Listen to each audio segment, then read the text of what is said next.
Crypto's largest company is in trouble. Digital Currency Group, or DCG, was recently sued by Gemini because its subsidiary owes the exchange over $1.2 billion. Moreover, Gemini is not the only entity the DCG conglomerate owes money to. Now, this is a problem because another of DCG's subsidiaries holds almost $20 billion of Bitcoin. If these debts aren't paid soon, it could become a forced seller, and not just of BTC. So today I'm going to bring you up to speed on what's been going on with DCG, explain why its financial position poses such a risk to the entire crypto market, and look at how it might solve its mounting problems. Let's start with a quick bit of background. Digital Currency Group was founded in 2015 by Barry Silbert, who continues to serve as the company's CEO. All you need to know about Barry for the purposes of this video is that he has experience in restructuring companies in the event of a bankruptcy. As for DCG, all you need to know is that it's arguably the biggest company in cryptocurrency, at least when it comes to its reach. DCG has invested in almost every single major crypto project and company, and has multiple subsidiaries, including crypto news company CoinDesk. As a fun fact, DCG also owns Foundry, which is currently the largest Bitcoin mining pool by hash rate. Remember that for later. Now, as far as subsidiaries go, the only two that pertain to today's topics are Grayscale and Genesis Global Trading, which I'll simply refer to as Genesis. Both companies were founded by Barry in 2013 and subsequently became subsidiaries of DCG when it was founded in 2015.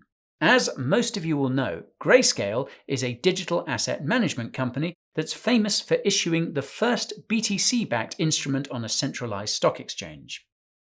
This was the Grayscale Bitcoin Trust, or GBTC, which began trading in August 2013. A decade later, GBTC is backed by almost $20 billion of Bitcoin.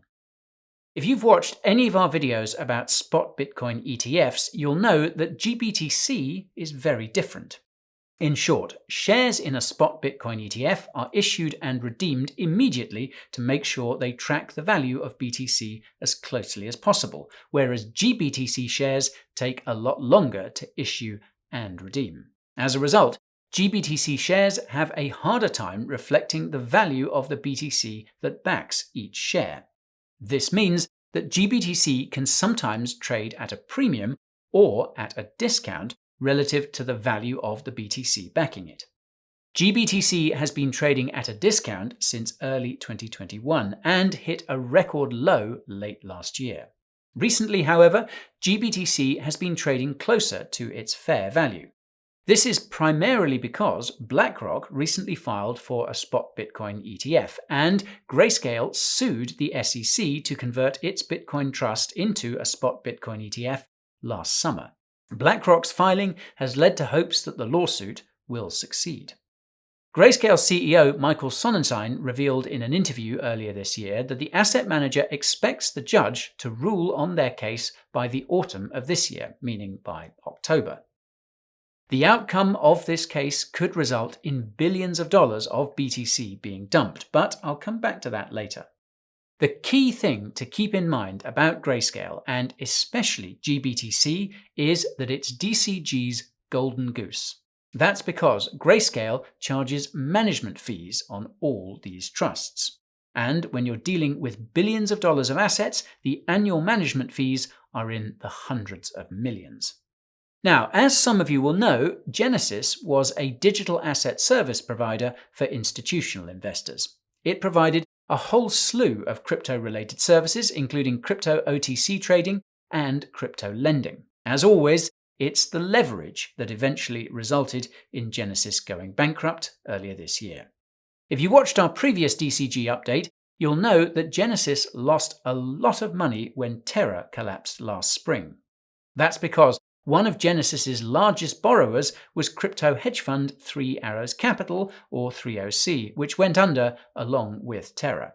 Genesis lost $2 billion as a result. Fortunately, or unfortunately, The hole in Genesis's balance sheet was only half as large. It was only down around $1.2 billion. DCG was kind enough to give Genesis a promissory note worth $1.1 billion, giving Genesis 10 years to pay back the money with an ultra-low 1% interest rate. This kept Genesis solvent, at least on paper, until the autumn when FTX collapsed. After revealing exposure to FTX, Genesis experienced a run, mass withdrawals, and stopped withdrawals as a result. This created issues for Gemini, which had a product called Gemini Earn that allowed users to deposit their crypto to earn a yield. Behind the scenes, the crypto deposited into Gemini Earn was lent out to Genesis, which would then do all sorts of things with it to make a profit, including lending it to crypto hedge funds like 3AC. Logically, Genesis stopping withdrawals meant that Gemini Earn couldn't honor withdrawals, forcing it to shutter. Initially, Gemini's co-founders were cool-headed about the whole situation. That's because there was hope that the exchange would recoup the roughly $1 billion of crypto that Genesis owed to Gemini Earn users. Given that DCG was Genesis's parent company, there was an expectation that someone would pay up. Recall that Barry is an expert in restructuring companies on the brink of bankruptcy. As the months dragged on, however, it became clear that Genesis wouldn't be able to pay back its creditors, even with DCG's help. To clarify, Genesis owed an additional $2 billion to other creditors, including DCG itself. Unable to pay its $3 billion of debt, it filed for bankruptcy in February. But that didn't stop more creditors from crawling out of the woodwork. In May, the bankruptcy estate for FTX reportedly wanted to claw back over $4 billion from Genesis. More recently, it was reported that the bankruptcy estate for 3AC wanted to claw back $1 billion from DCG. By this point, Gemini's co-founders had grown impatient, particularly Cameron Winklevoss, who began making public statements about Genesis, DCG, and Barry.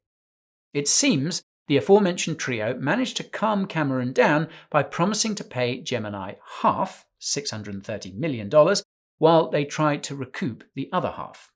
Well, DCG missed the deadline for that $630 million payment it promised, which was due in May.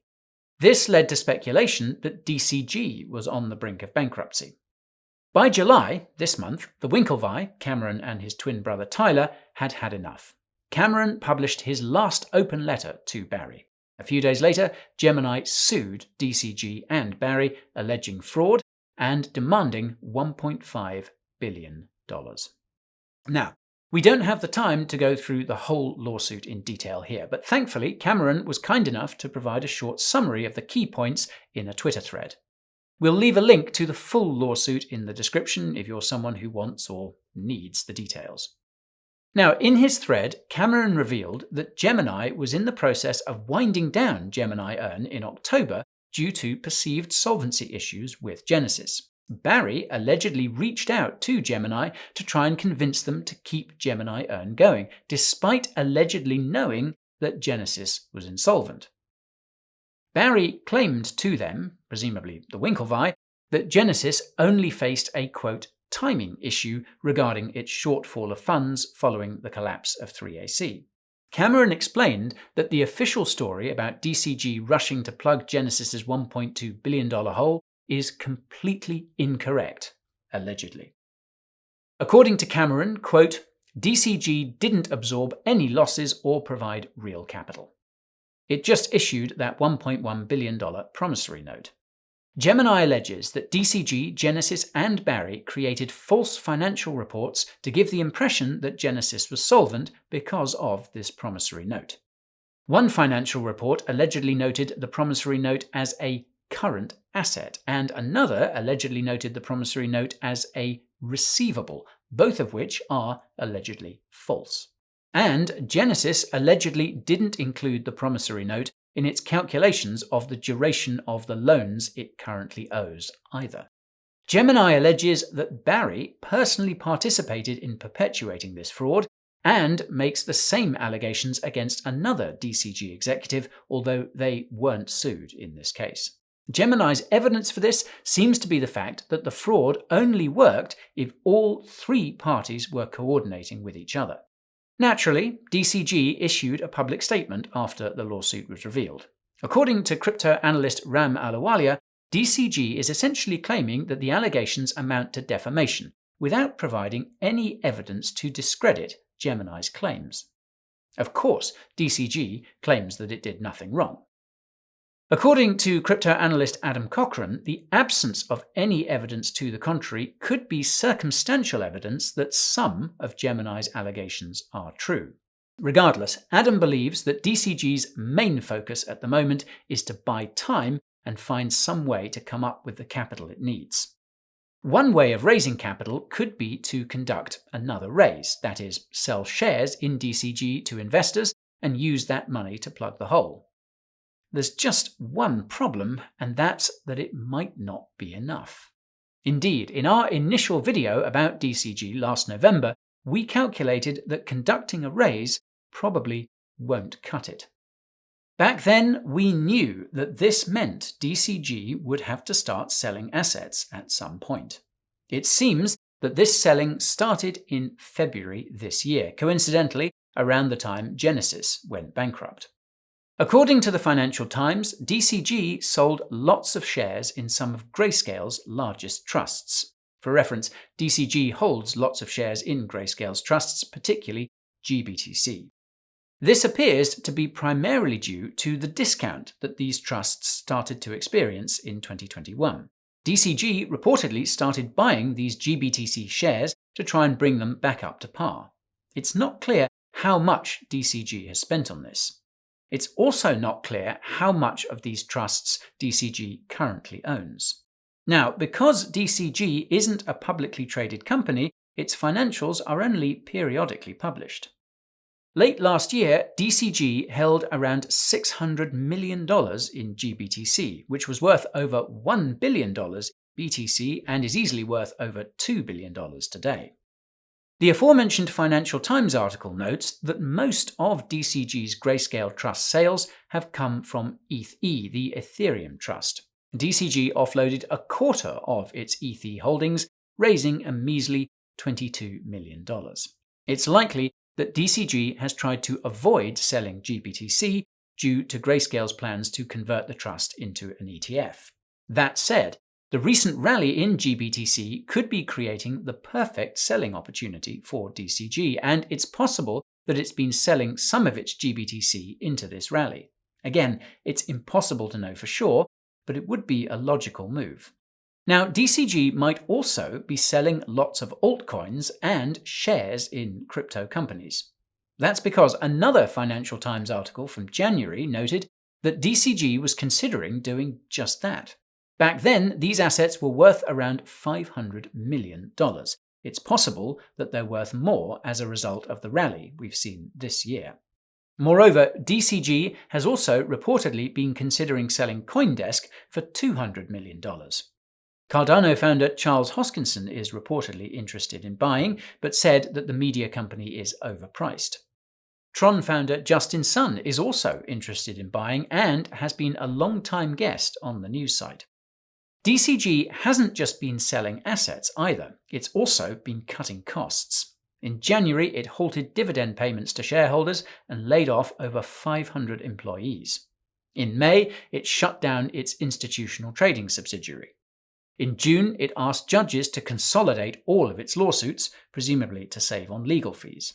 In addition to all of this, DCG also managed to find an additional revenue stream via one of its remaining subsidiaries.